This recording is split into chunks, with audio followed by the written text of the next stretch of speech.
Mari jemaat kita bersama-sama bangkit berdiri, kita masuk dalam saat teduh.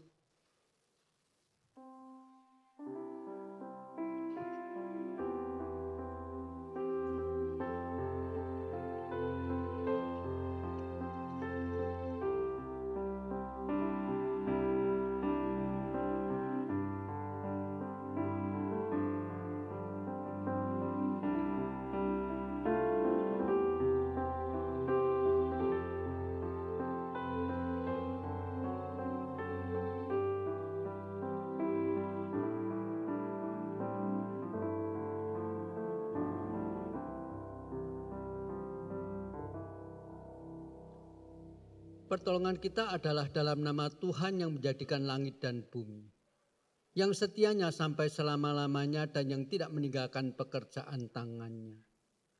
Turunlah kiranya atas kita sekalian kasih karunia dan damai sejahtera dari Allah Bapa kita dan dari Tuhan kita Yesus Kristus. Amin. Shalom saudara yang dikasihi Tuhan. Saudara, mari kita datang di hadirat Tuhan. Karena anugerah Tuhan dan Tuhan melayakkan kita boleh datang untuk menyembah Dia. Mari kita mencari wajah-Nya, berseru, berdoa, bersujud menyembah. Dan kita boleh sama-sama menikmati kehadiran Tuhan pada hari ini, pada Advent yang pertama ini.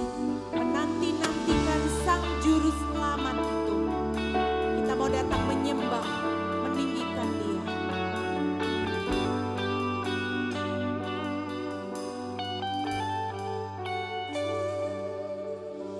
Tuhan hadir di bait kudus-Nya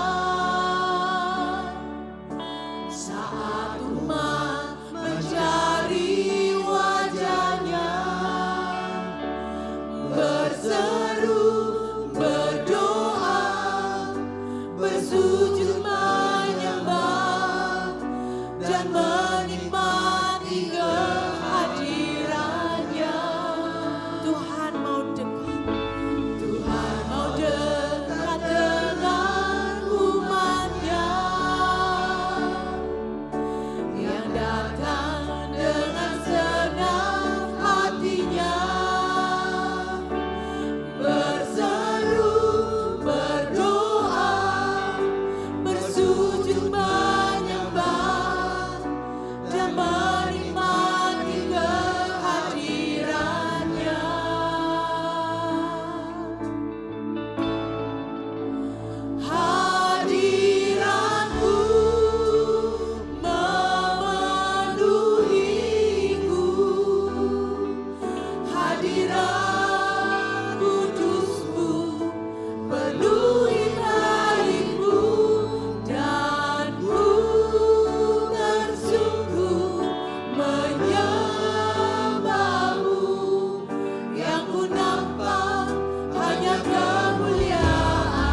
Tuhan, hari ini cukup istimewa.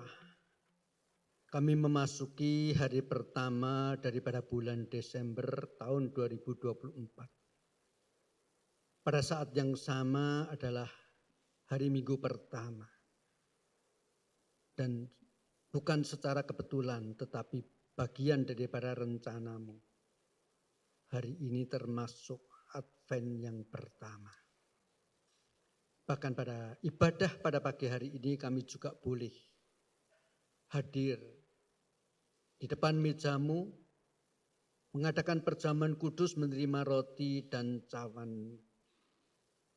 Keistimewaan ini Tuhan membuktikan bahwa sepanjang tahun 2024, dari bulan Januari sampai hari ini, berkat-berkat berkelimpahan, itulah yang sudah kami terima selama ini. Penyertaan-Mu yang luar biasa, itulah yang selalu dekat dengan kami. Terima kasih Tuhan untuk semuanya itu. Jikalau Engkau sudah menyertai kami 11 bulan lamanya, dengan kelimpahan, sehingga kami tanpa kekurangan sesuatu apapun, kami pun percaya sepanjang bulan Desember. Berkat-berkat Kau tambahkan di atas berkat yang sudah kami terima. Kami mengucap syukur hari ini kami boleh beribadah. Oleh karena itu ya Tuhan, biarlah dari awal, pertengahan sampai akhir daripada ibadah kami pada pagi hari ini, boleh sekali lagi kami merasakan seperti sepanjang 11 bulan Engkau menyertai kami. Hari ini kami merasakan Kau sungguh-sungguh hadir dalam ibadah ini, hadir dalam ruangan ini, hadir dalam hati dan pikiran kami. Hadir melalui setiap puji-pujian yang kami nyanyikan. Hadir melalui firman Tuhan yang kami dengar. Bahkan hadir bersama-sama dengan roti dan anggur yang kami akan terima. Terpujilah nama Tuhan, Gembala Agung yang menuntun kami hari demi hari. Kami berdoa mengucap syukur, mengembalikan segala kemuliaan kepada Allah di dalam Tuhan kami Yesus Kristus.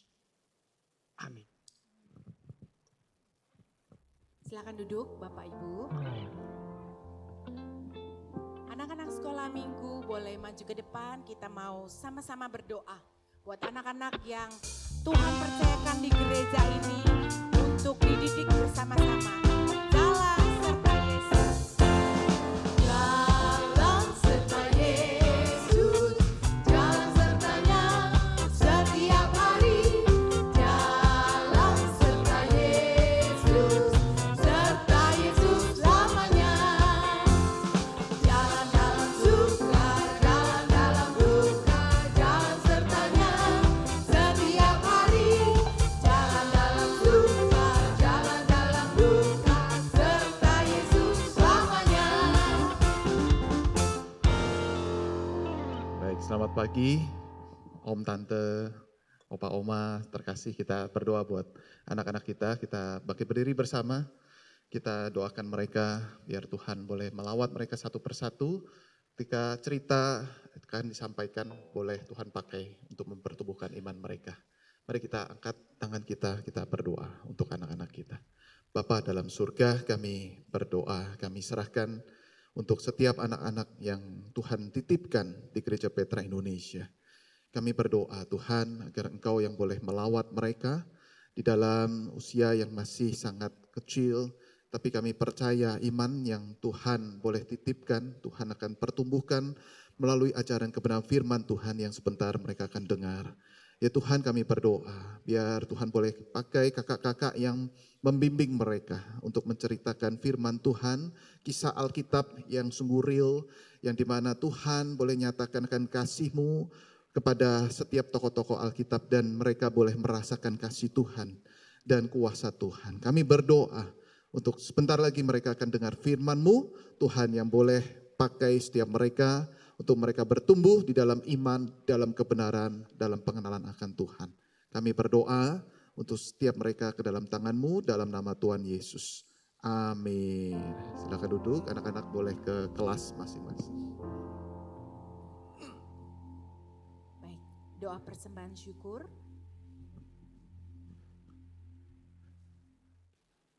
Kita berdoa sekali lagi sebelum kita akan memberikan persembahan kita di hadapan Tuhan. Di dalam bulan yang pertama kita bersyukur dan kita memberikan persembahan untuk pekerjaan Tuhan. Mari kita berdoa. Bapa dalam surga, kami datang sekali lagi. Kami akan memberikan persembahan sebagai ungkapan rasa syukur kami di hadapan Tuhan. Dan kami bersyukur ya Tuhan untuk segala kasih-Mu, segala kemurahan-Mu. Kami boleh diberkati dan Tuhan boleh terlebih dulu ya Tuhan menyertai setiap kami dalam pekerjaan, dalam rumah tangga, dalam pelayanan. Dan kami ingin memberikan rasa syukur kami dengan persembahan ini, kiranya Tuhan terima, Tuhan berkenan ya Tuhan.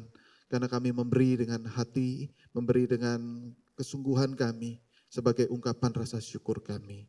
Kami berterima kasih dan biarlah Tuhan berkenan atas segala persembahan ini. Dalam nama Tuhan Yesus kami berdoa. Amin.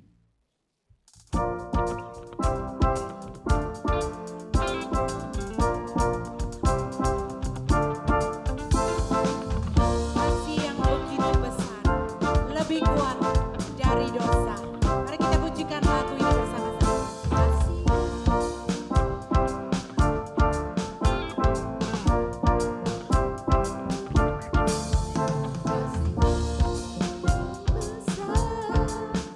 Lebih kuat dari dosa, kasih yang menemukanku, selamatkan dan pulihkanku.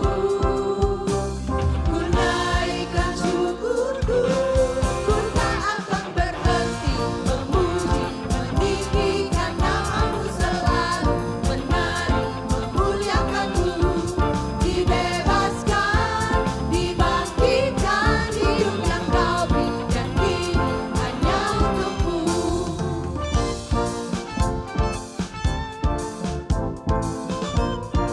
Dengan bersukacita dan bertepuk tangan, kita memujikan lagu ini, menaikkan syukur kita.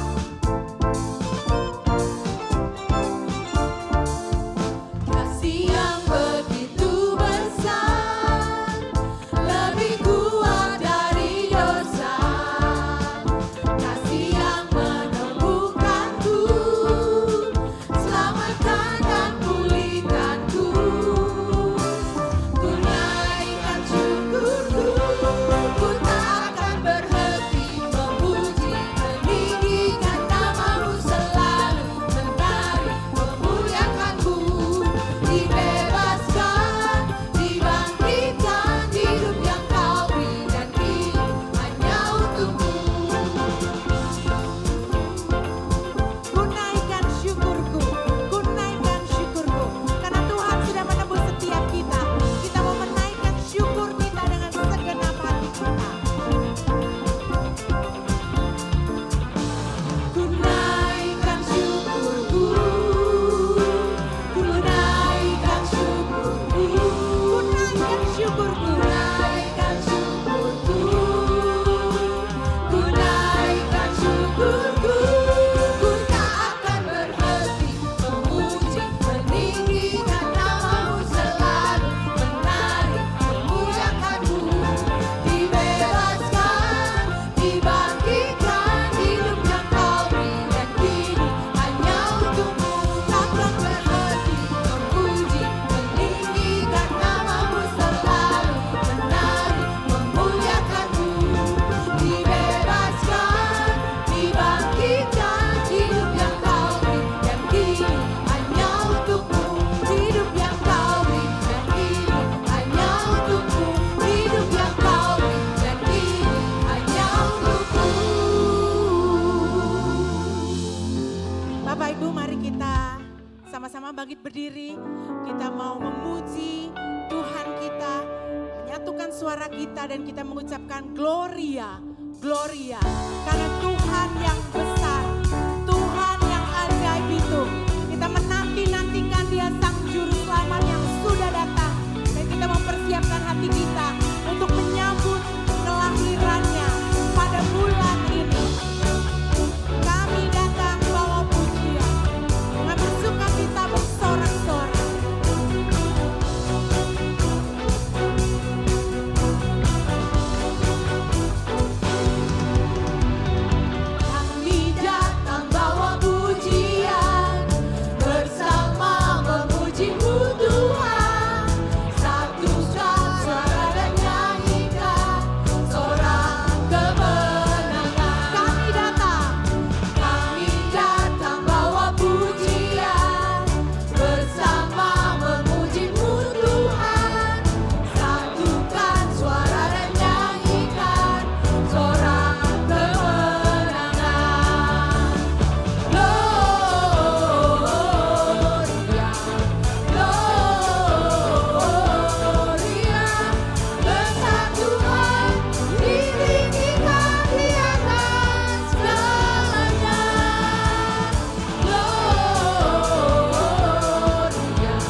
bersukacita bertepuk tangan. Kita mau memuji dan meninggikan Dia. Gloria,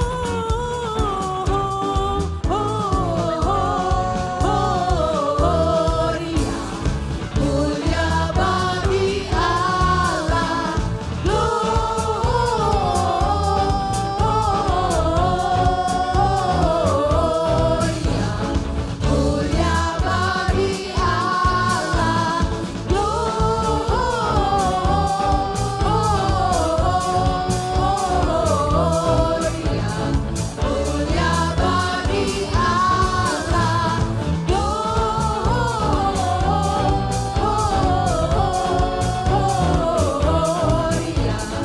mulia bagi Allah. Dengar malaikat nyanyi, bersukacita, ada sukacita surga mengembang.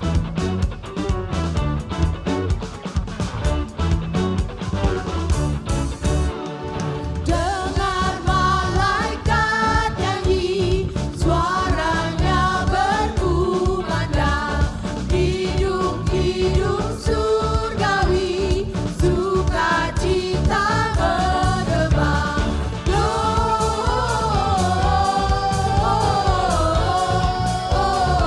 Gloria, mulia bagi Allah.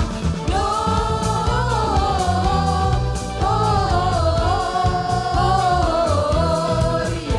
mulia bagi Allah. Gloria, mulia bagi Allah. Gloria, mulia bagi Allah.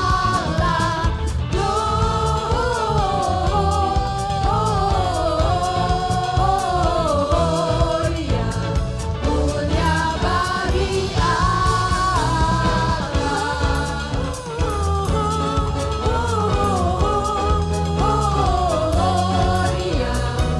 mulia bagi Allah.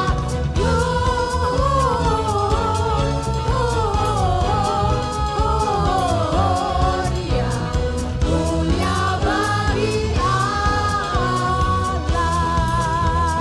Mulia bagi Allah. Mulia bagi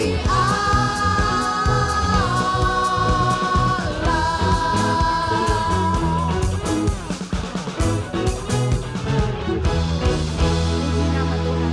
Silakan duduk Bapak Ibu. Biarlah Tuhan yang boleh menjadi satu-satunya yang kita andalkan. Karena Dialah satu-satunya sumber damai. Sumber damai yang akan datang memberikan pengharapan bagi setiap kita. Dialah Allah yang menjadi pengharapan di dalam kehidupan kita. Mari kita siapkan hati kita untuk mendengarkan firman Tuhan. Engkau Tuhan yang setia, waktumu selalu yang terbaik. Engkau Tuhan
Tuhan, tidak mungkin sepanjang hidup kami tidak membutuhkan firman-Mu. Namun lebih daripada kebutuhan akan firman-Mu, kami lebih perlu firman yang menjadi manusia. Yang kami kenal di dalam nama Tuhan kami Yesus Kristus. Oleh karenanya ya Tuhan, biarlah pembacaan firman yang sebentar lagi akan kami renungkan sekali lagi mengingatkan kepada kami, hanya Engkau Tuhan di dalam Yesus Kristus yang dapat memberikan segala-galanya bagi kami. Oleh karenanya, tolong hamba-Mu, juga setiap kami yang akan mendengar firman Tuhan. Dalam nama Kristus Yesus kami berdoa memohon. Amin. Silahkan duduk.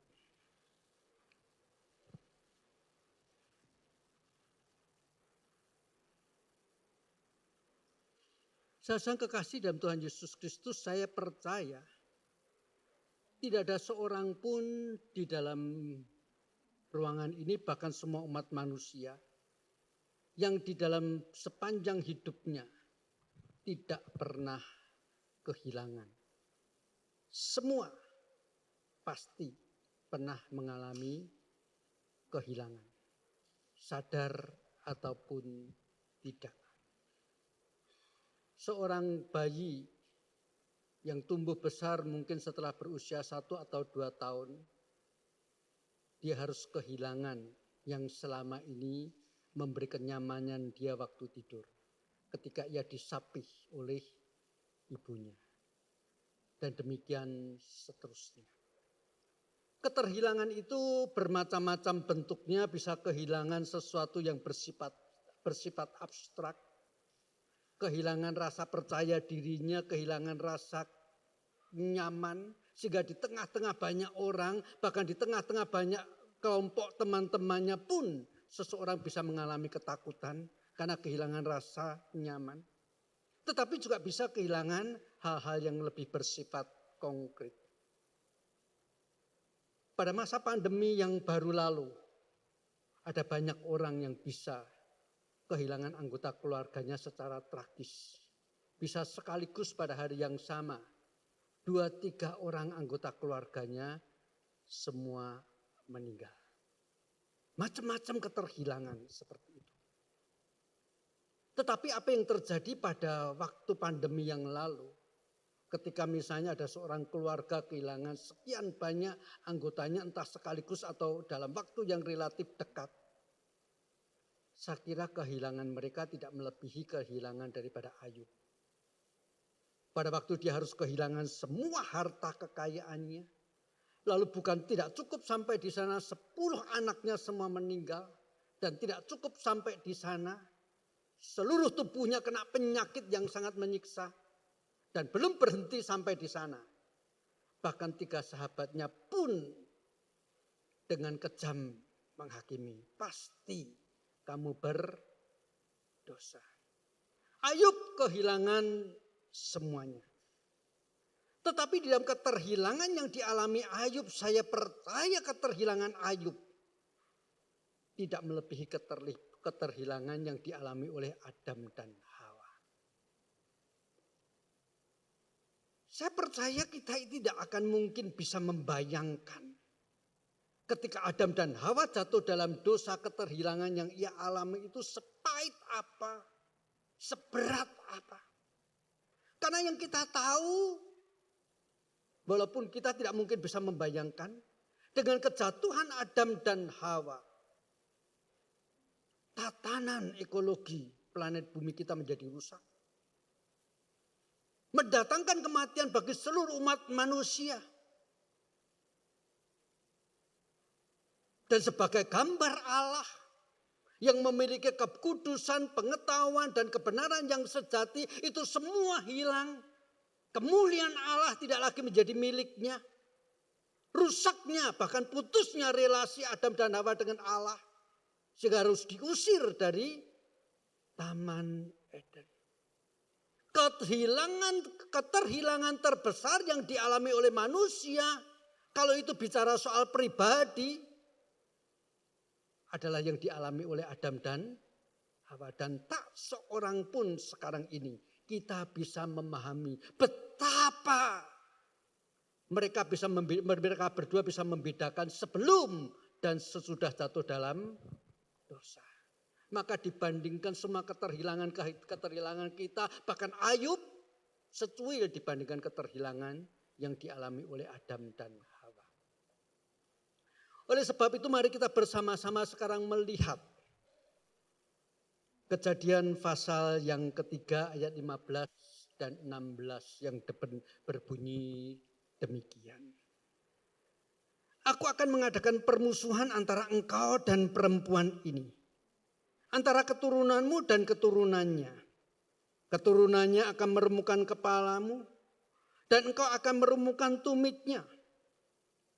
Firman-Nya kepada perempuan itu, aku akan melipat gandakan susah payahmu waktu hamil dengan kesakitan. Engkau akan melahirkan anakmu. Di tengah-tengah keterhilangan yang seolah-olah tidak mungkin bisa kembali lagi. Pada waktu itulah ayat ini diberikan oleh Allah kepada Adam dan Hawa dan khususnya kepada Hawa. Ada satu pengharapan. Ada satu pertolongan. Karena akhirnya yang menyebabkan manusia mengalami keterhilangan semuanya itu akan dikalahkan, kepalanya akan diremukkan. Tetapi sekalipun itu terjadi nantinya, Tuhan berkata kepada perempuan dalam hal ini Hawa, susah payahmu waktu engkau melahirkan anak. Tetapi paling tidak di dalam keterhilangan itu mulailah muncul harapan Hawa. Mulai muncul nanti ketika yang dijanjikan itu datang damai sejahtera. Seperti yang pernah dialami oleh mereka sebelum mereka diusir keluar dari Taman Eden akan kembali menjadi milik mereka. Tetapi apakah benar itu terjadi? Mari kita bersama-sama sekarang melihat Kejadian pasal 4 ayat yang pertama. Ketika kemudian perempuan itu dalam hal ini Hawa melahirkan anaknya. Kejadian pasal 4 ayat yang pertama demikian bunyinya. Perempuan itu yaitu Hawa mengandung lalu melahirkan Kain dan ia berkata, aku telah mendapat seorang laki-laki dengan pertolongan Tuhan. Aku sudah mendapatkan seorang anak laki-laki dengan pertolongan Tuhan. Kain artinya itu adalah memperoleh, menerima, mendapat pertolongan Tuhan. Mari kita mencoba memahami perkataan ini dari sisi Hawa yang waktu itu pertama kali mengalami kelahiran di mana sebelumnya dia mendapatkan janji. Keturunanmu akan mengalahkan iblis.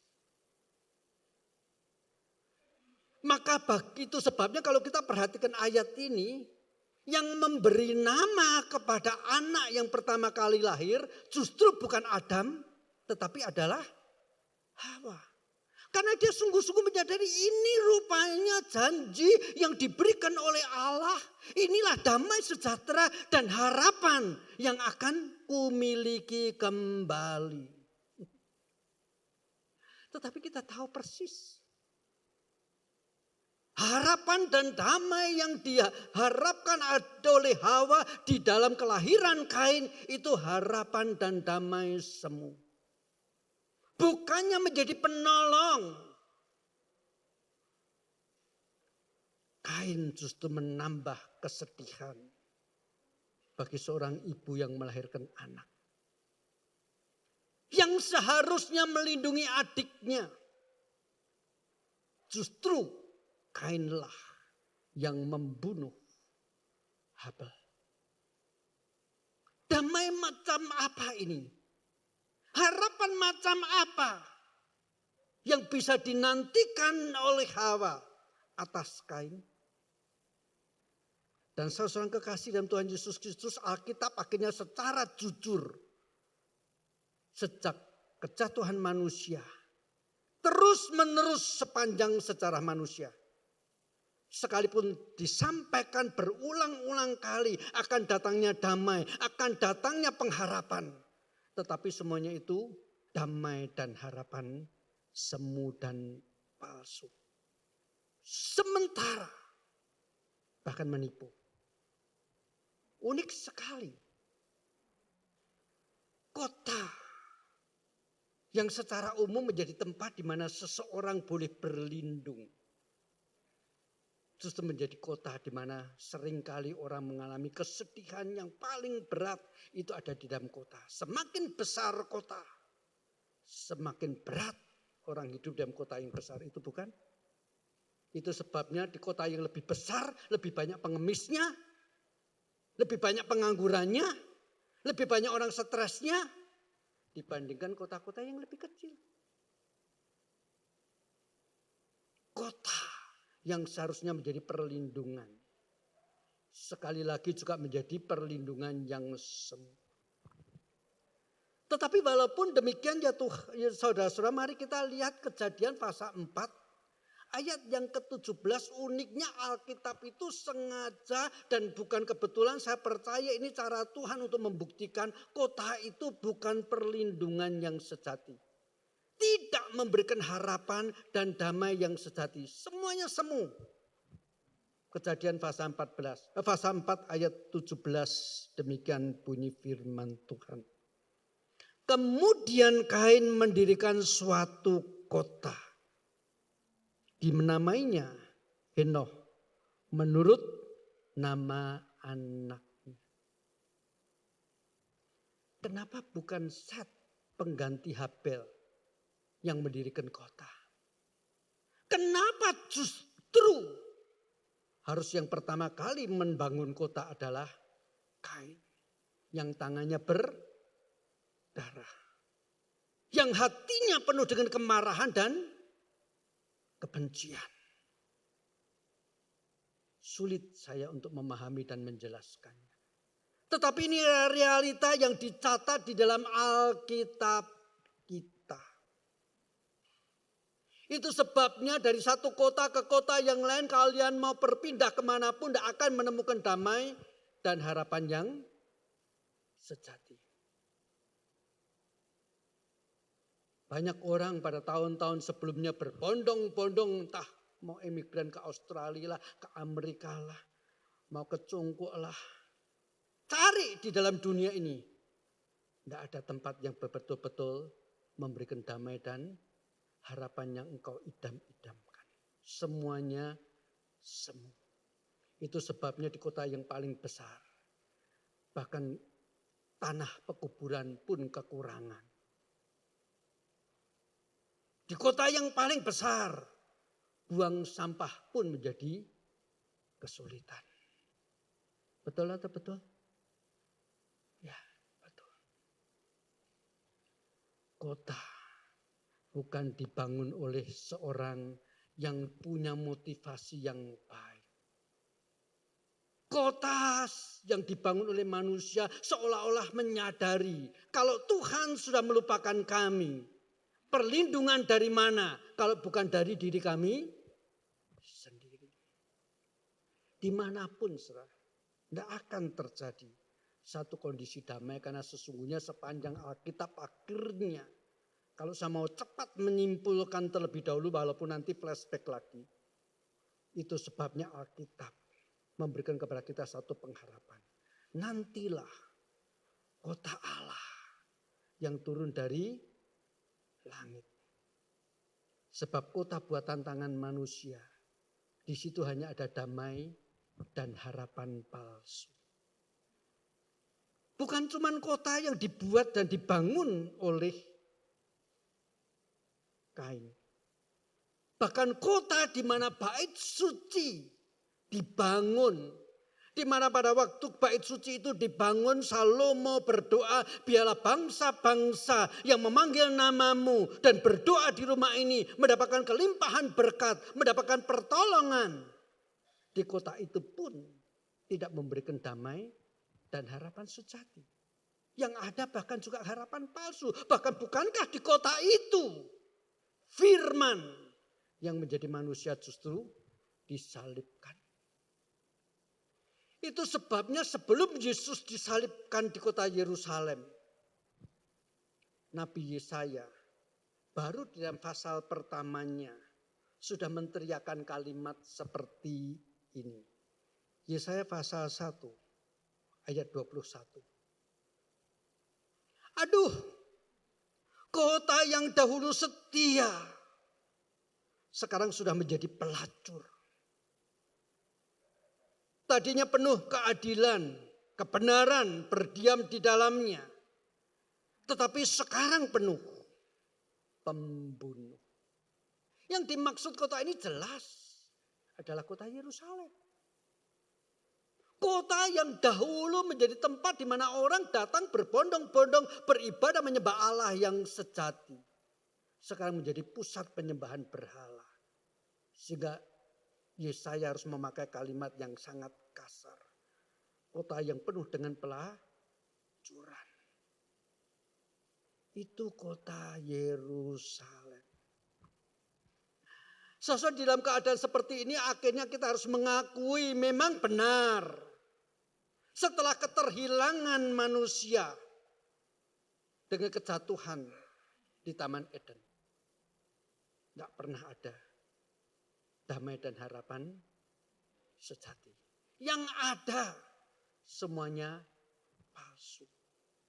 Itu sebabnya pengkhotbah juga pernah berkatakan, segala usaha manusia itu sia-sia belaka. Bagaikan hanya menjaring angin.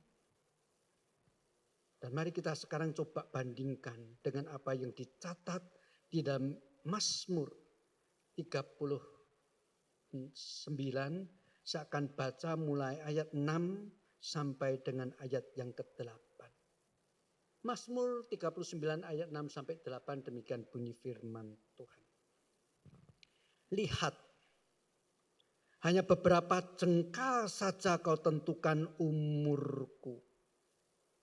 Dan masa hidupku seperti hampa di hadapanmu.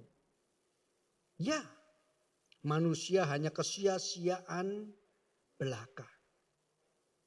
Ya berlalu bagaikan bayangan.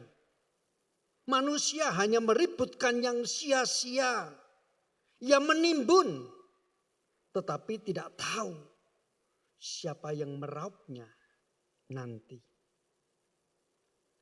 Sekarang apakah yang ku nanti-nantikan ya Tuhan? Harapanku hanya padamu.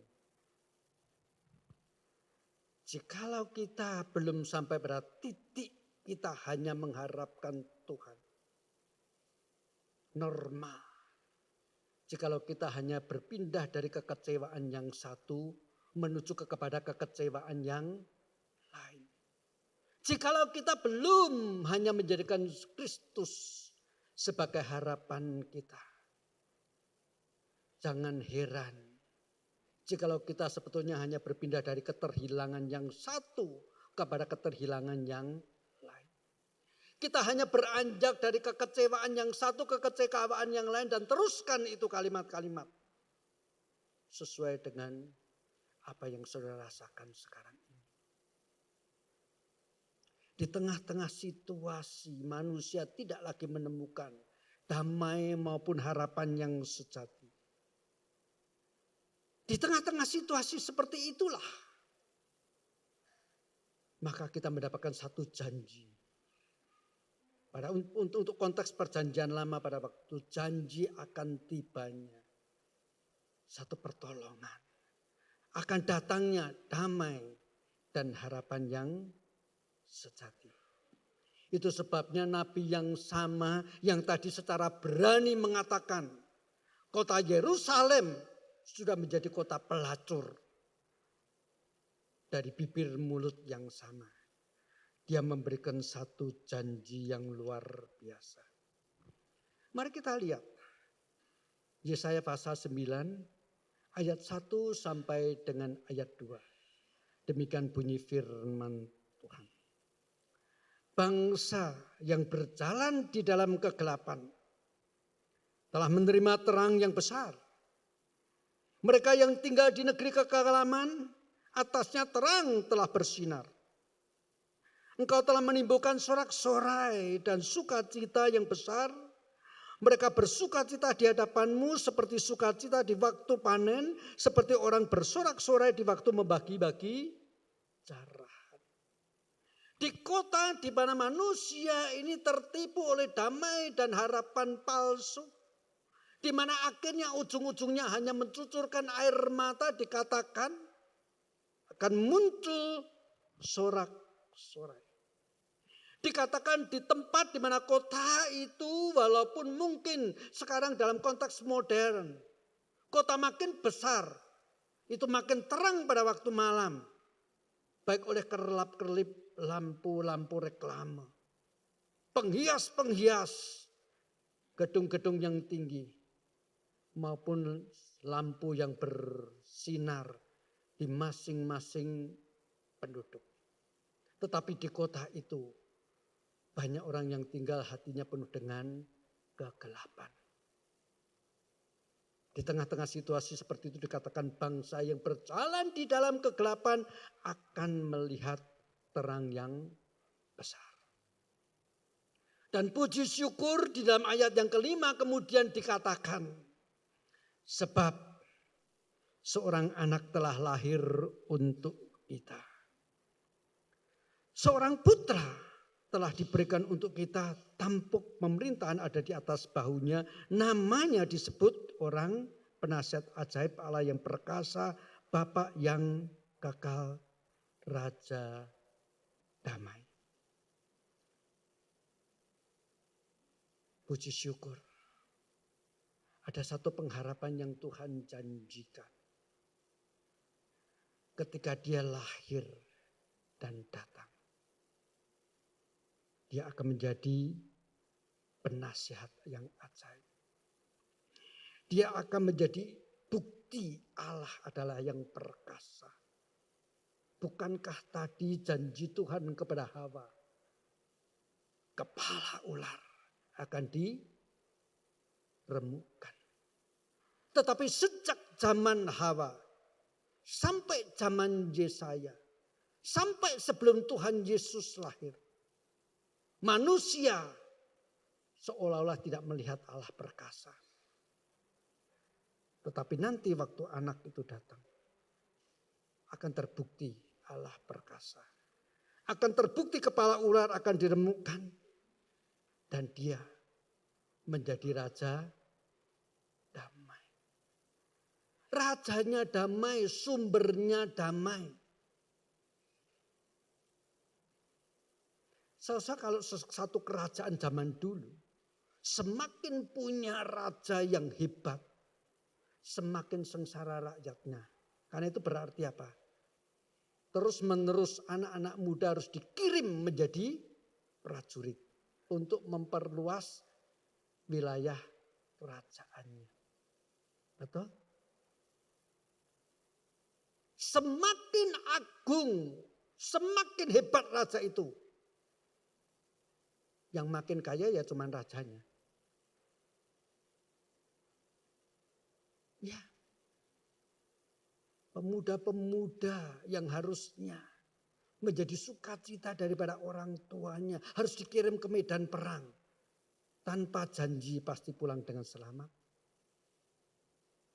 Bahkan maaf, raja yang menjadi patokan dan standar yang paling hebat daripada kerajaan Israel pada waktu masuk zaman keemasan. Saul, Daud, dan Salomo. Kalau kita mau jujur ketiga-tiganya mengecewakan bukan? Saul yang tadinya luar biasa. Yang Alkitab katakan baik fisik maupun kerohaniannya. Itu yang menyebabkan Allah memilih Saul. Secara fisik dikatakan Saul ini tingginya satu bahu rata-rata di atas orang Israel yang lain. Wow, luar biasa. Tetapi kita tahu persis mengecewakan Tuhan. Sehingga harus tahta beranjak daripadanya. Dipilihlah Daud. Ya, dibandingkan Saul, Daud lebih baik. Tapi maaf, kita juga tahu Daud jatuh dalam perzinahan, tidak bertobat, bahkan membunuh sekian banyak orang demi untuk menutup mulut. Setelah tetap Tuhan ampuni, penghujung tahtanya, penghujung kehidupannya masih dengan begitu sombong. Perintahkan Yoab untuk hitung berapa banyak pasukan istimewaku. Yoab udah ngomong, jangan sekali-kali engkau melakukan itu. Itu semua dari Tuhan, bukan kehebatanmu. Hitung. Itu perintah daripada Daud. Yoab tidak bisa apa-apa. Dan karena itu, dalam waktu 3 hari, puluhan ribu orang Israel mati karena dosa-dosa Daud. Daud bertobat, ya. Tetapi di dalam tobatnya, dia tetap egosentris. Di dalam pertobatannya, dia tetap mau dikenal sebagai raja yang paling hebat. Maka dia memberi pesan kepada Salomo. Salomo yang tahu kartu matiku, yang tahu aibku, itu Yoab. Dialah yang tahu kenapa Uria dengan peletonnya mati.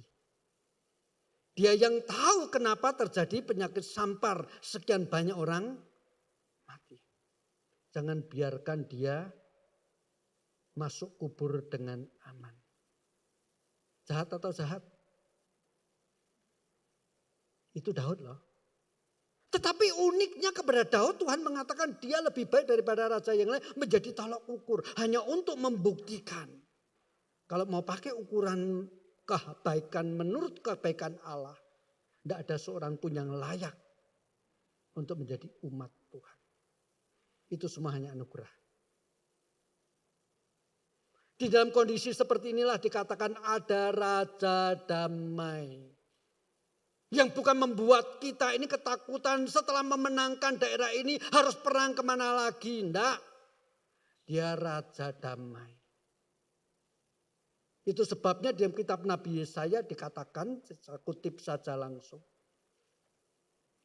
Ada waktunya pedang, mata tombak akan kemudian diubah menjadi alat-alat pertanian, mata bajak. Itu untuk menggambarkan ketika Raja Damai itu datang. Bukan alat-alat dapur, bukan alat-alat pertanian dirubah menjadi senjata. Tetapi sebaliknya senjata-senjata dirubah menjadi alat-alat pertanian. Damai dan harapan yang sejati akan datang hanya di dalam Dia. Raja yang dikatakan dalam pasal 9 ayat 5 tadi. Seorang putra telah lahir untuk kita. Itu sebabnya saudara kekasih dalam Tuhan Yesus Kristus, kita bersyukur ketika Raja itu datang. Yang kita kenal di dalam Kristus Yesus.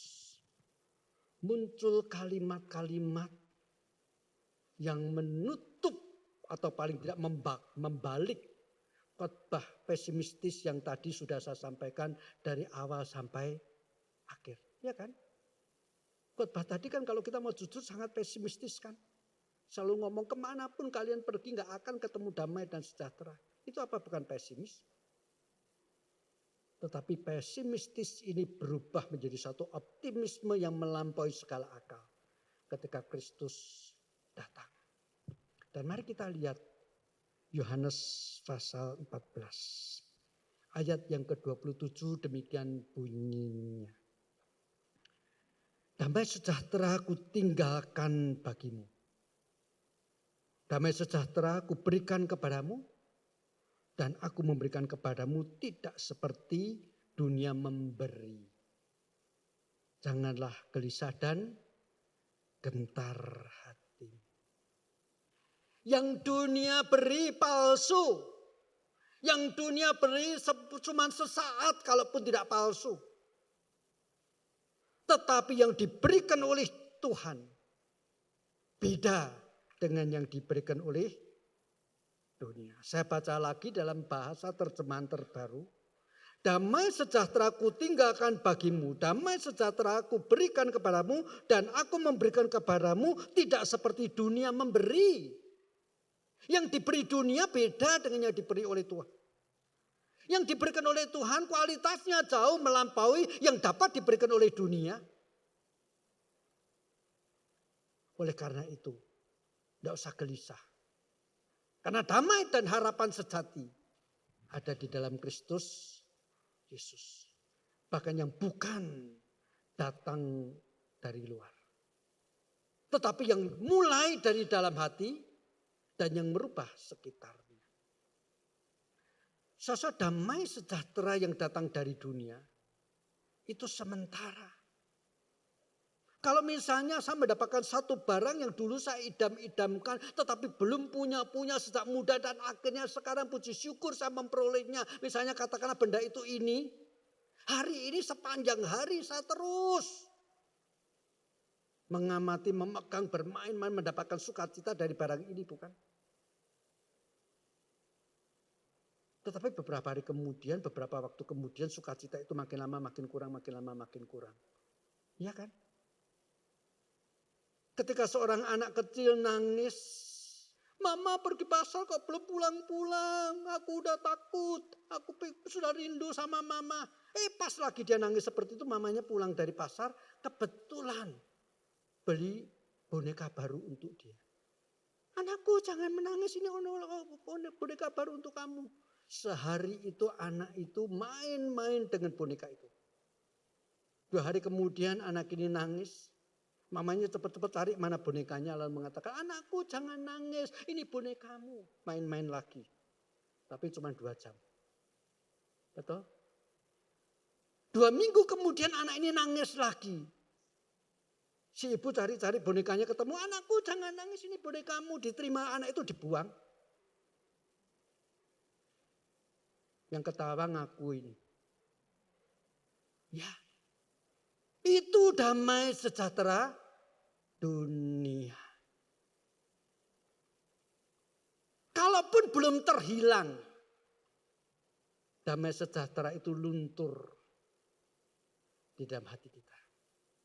Seperti anak yang setelah 2 minggu, dipikir mamahnya dengan boneka itu dia akan berhenti menangis. No, dia minta yang lain.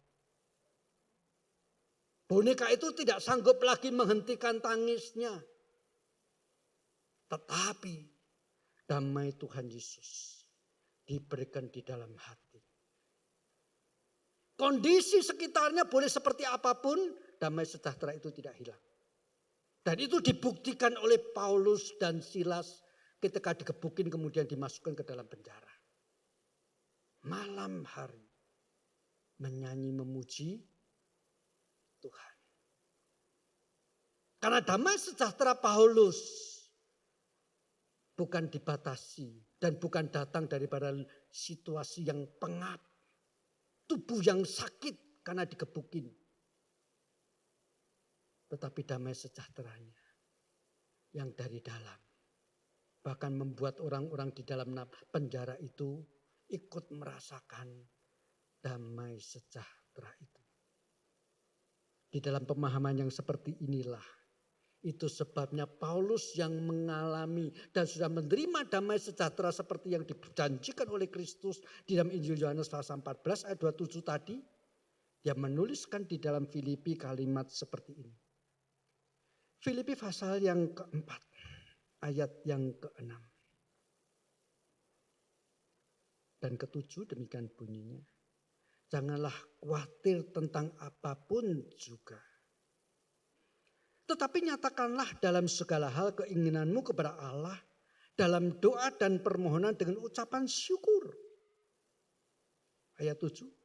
Damai sejahtera Allah yang melampaui segala akal akan memelihara hati dan pikiranmu dalam Kristus Yesus. Damai dan harapan sejati. Dari dunia palsu, semu, dan sementara. Dalam Kristus adalah damai dan pengharapan yang sejati, yang menetap dalam segala keadaan. Untuk itulah Kristus datang. Keterhilangan yang begitu besar yang dialami sejak manusia jatuh dalam dosa. Membuktikan keterhilangan yang begitu besar sehingga untuk mengembalikannya Allah anak harus menjadi manusia dan berkorban di atas kayu salib. Maka jikalau kedatangan Kristus di dalam dunia yang berkorban di atas kayu salib, hanya kita harapkan mengembalikan kesehatan kita.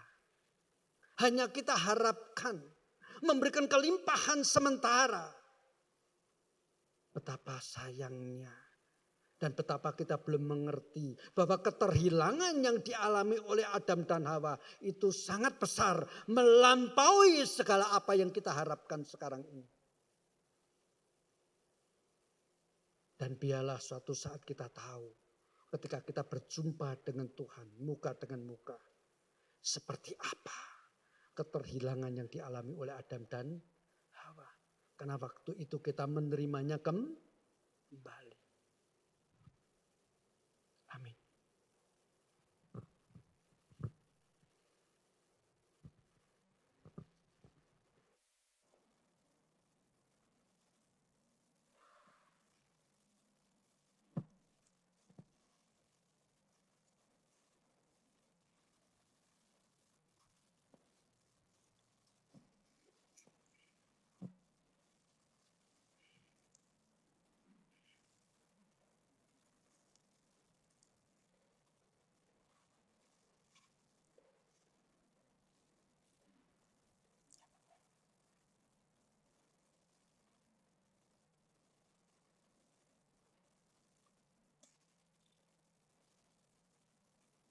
Biarlah pada Advent pertama, minggu pertama bulan Desember tahun 2024.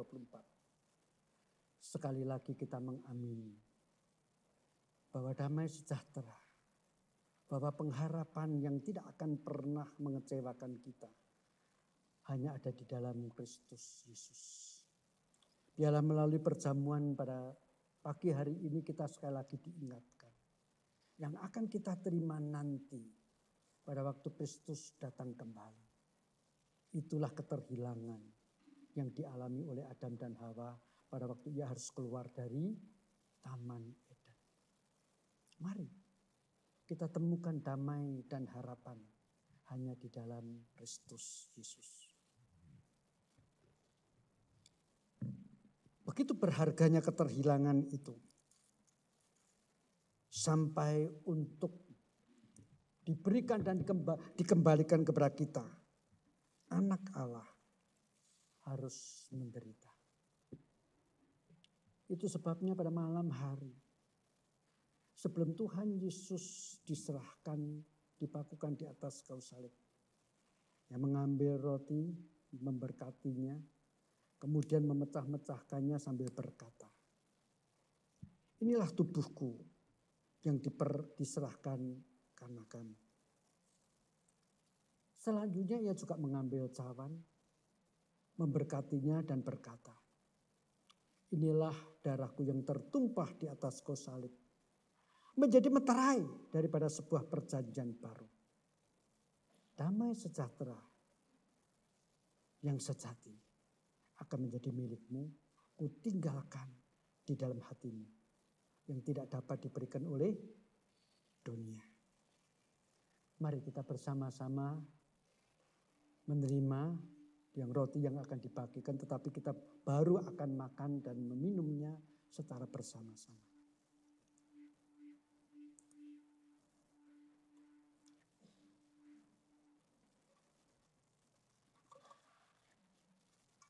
Kita menyanyikan lagu The Old Rugged Cross.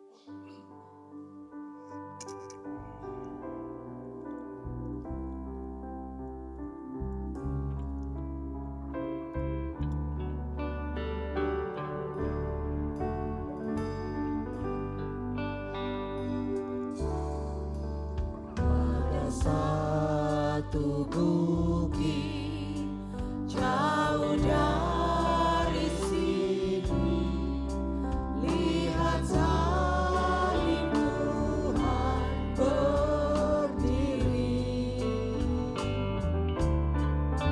sepotong kayu kasar, tanda dosa besar, di sana Tuhanku telah mati.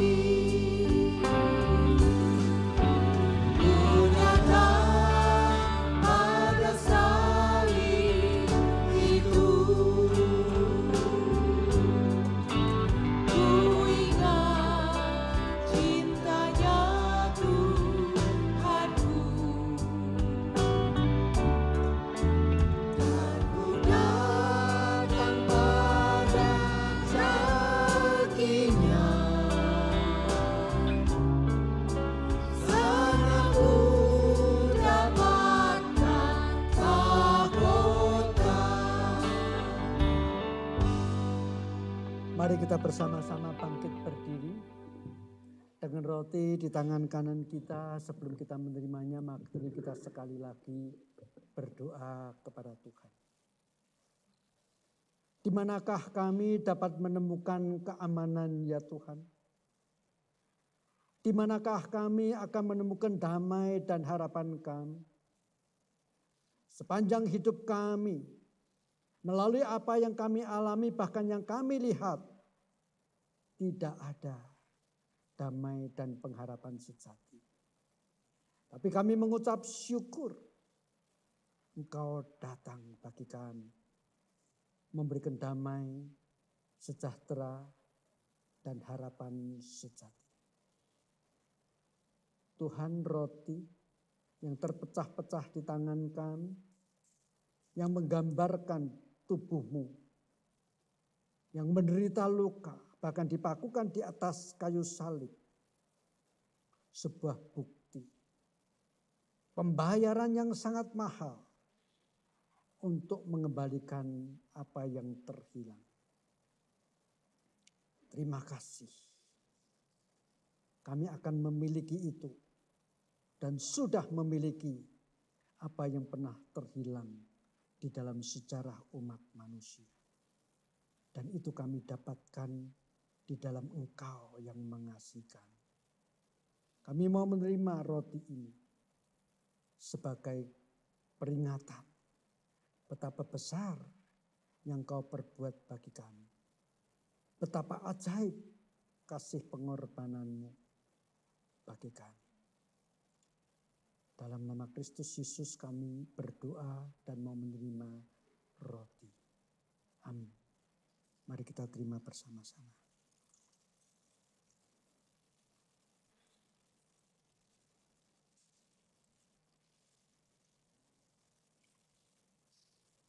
Mari kita mengangkat cawan dan sekali lagi kita berdoa. Tuhan, perjanjian manusia yang dikuatkan dengan peraturan-peraturan hukum tetap dapat dirubah, tetap dapat diselewengkan.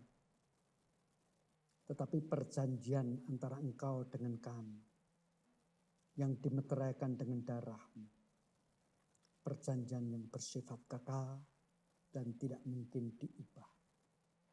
Kami mengucap syukur.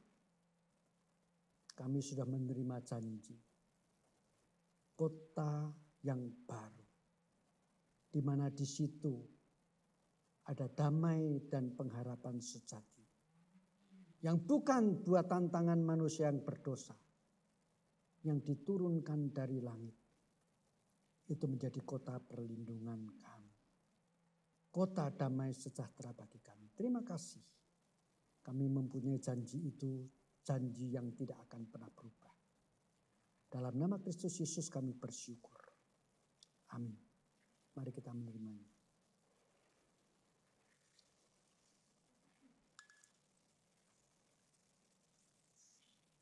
Kita menyanyikan lagu bait yang kedua sambil berdiri.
Dengan tetap berdiri, mari kita bersama-sama dengan segenap umat percaya sepanjang zaman di berbagai tempat. Kita mengikrarkan pengakuan rasuli yang berbunyi demikian. Aku percaya kepada Allah, Bapa yang Maha Kuasa, Khalif langit dan bumi, dan kepada Yesus Kristus, anaknya yang tunggal Tuhan kita, yang dikandung daripada Roh Kudus, lahir dari anak darah Maria, yang menderita di bawah pemerintahan Pontius Pilatus, disalibkan, mati dan dikuburkan, turun ke dalam kerajaan maut. Pada hari yang ketiga, bangkit pula dari antara orang mati, naik ke surga, duduk di sebelah kanan Allah, Bapa yang Maha Kuasa, dan akan datang dari sana untuk menghakimi orang yang hidup dan yang mati. Aku percaya kepada Roh Kudus, gereja yang kudus dan aman, persekutuan orang kudus, pengampunan dosa, kebangkitan daging, dan hidup yang kekal. Amin. Silakan duduk.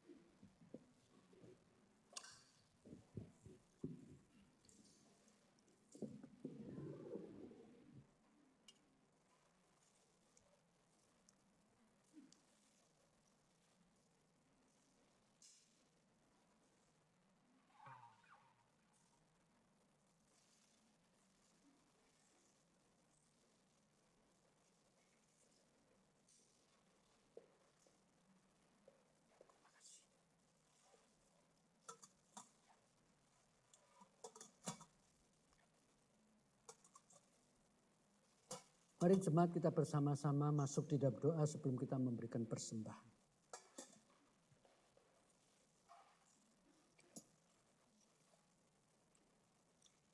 Tuhan, kami sekali lagi datang kepadamu dengan rasa syukur yang melimpah. Pada hari ini kami memasuki hari pertama daripada bulan terakhir daripada tahun 2024. Sepanjang 1 tahun ini, sekalipun kau mengizinkan kami menghadapi tantangan, kesulitan, tetapi kami tetap merasakan penyertaan-Mu, bahkan berkat-Mu yang limpah. Oleh karenanya Tuhan, kami akan menyisihkan sebagian daripada berkat yang sudah kami terima untuk kami kembalikan kepadamu, supaya boleh dipakai untuk menunjang segala pelayanan di gereja ini bagi kemuliaan-Mu juga. Kami berdoa di dalam nama Tuhan kami, Yesus Kristus. Amin. Tuhan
Mari kita sekali lagi masuk di dalam doa. Kemanapun kami berada dan harus pergi, apalagi yang harus kami takutkan ya Tuhan, jikalau Engkau menyertai kami dan damai sejahtera sudah Kau tanamkan dalam hati kami. Apapun yang kami alami ya Tuhan, apakah yang harus membuat kami kehilangan iman ketika Engkau berjanji, Allah yang perkasa, yang senantiasa menjaga hidup kami. Tuhan, sekian lama kami sudah membuktikan melewati banyak mara bahaya. Dan kami tetap boleh ada sebagaimana kami ada sekarang ini. Terpujilah Tuhan yang berjanji, tetapi yang juga menggenapi janjinya. Oleh karena itu Tuhan kami mengucap syukur. Hari ini kami boleh tiba pada hari yang cukup istimewa ini. Tuhan, kalau kami mau jujur masih banyak pergumulan-pergumulan kami. Masih banyak kesulitan-kesulitan kami yang sepanjang tahun ini sudah kami dengan tekun doakan. Tetapi seakan-akan ketika tahun ini tinggal 1 bulan, kami belum mendapat tanda-tanda bahwa apa yang kami doakan akan terjawab. Maka di dalam situasi seperti ini kami percaya, kalaupun nanti ya Tuhan, ketika kami memasuki tahun yang baru, kami masih tetap harus membawa pergumulan tahun ini. Kami percaya, karena pembentukan-Mu atas diri kami belum selesai. Dan kami percaya ketika Engkau membentuk, maka Engkau sebetulnya sedang mau mengubah kami lebih menyerupai Tuhan sendiri yang menjadi teladan bagi setiap kami. Terima kasih Tuhan untuk penyertaan dan kekuatan-Mu. Terima kasih Tuhan untuk pemeliharaanmu. Terima kasih Tuhan untuk berkat-berkat. Dan kami percaya, yang belum kami sanggup meminta, yang belum dapat kami pikirkan untuk kami minta, bahkan ada kalanya Engkau sudah menyediakan bagi kami. Kami bersyukur mempunyai Allah seperti Engkau. Oleh karena itu ya Tuhan, kami cukup berdoa seperti yang Kau ajarkan sendiri. Bapa kami yang di surga, dikuduskanlah nama-Mu, datanglah kerajaan-Mu, jadilah kehendak-Mu di bumi seperti di surga. Berikanlah kami pada hari ini makanan kami yang secukupnya, dan ampunilah kami akan kesalahan kami, seperti kami juga mengampuni orang bersalah kepada kami. Dan janganlah membawa kami ke dalam pencobaan, tetapi lepaskanlah kami daripada yang jahat. Karena Engkau yang punya kerajaan dan kuasa dan kemuliaan sampai selama-lamanya. Amin.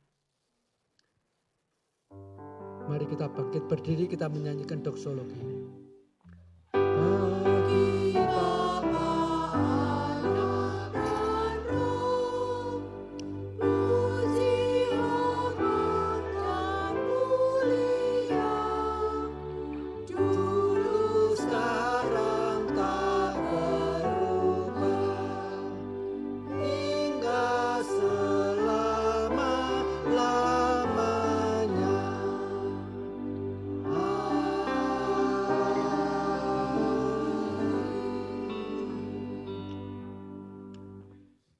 Jemaat yang dikasihi Tuhan, pulanglah dengan membawa damai sejahtera dan berkat Tuhan. Kiranya kasih karunia daripada Allah Bapa, cinta kasih dan damai sejahtera yang ditinggalkan oleh Tuhan Yesus Kristus, penyertaan, penghiburan dan persekutuan di dalam Allah Roh Kudus, menyertai saudara-saudara sekarang ini sampai selama-lamanya. Amin.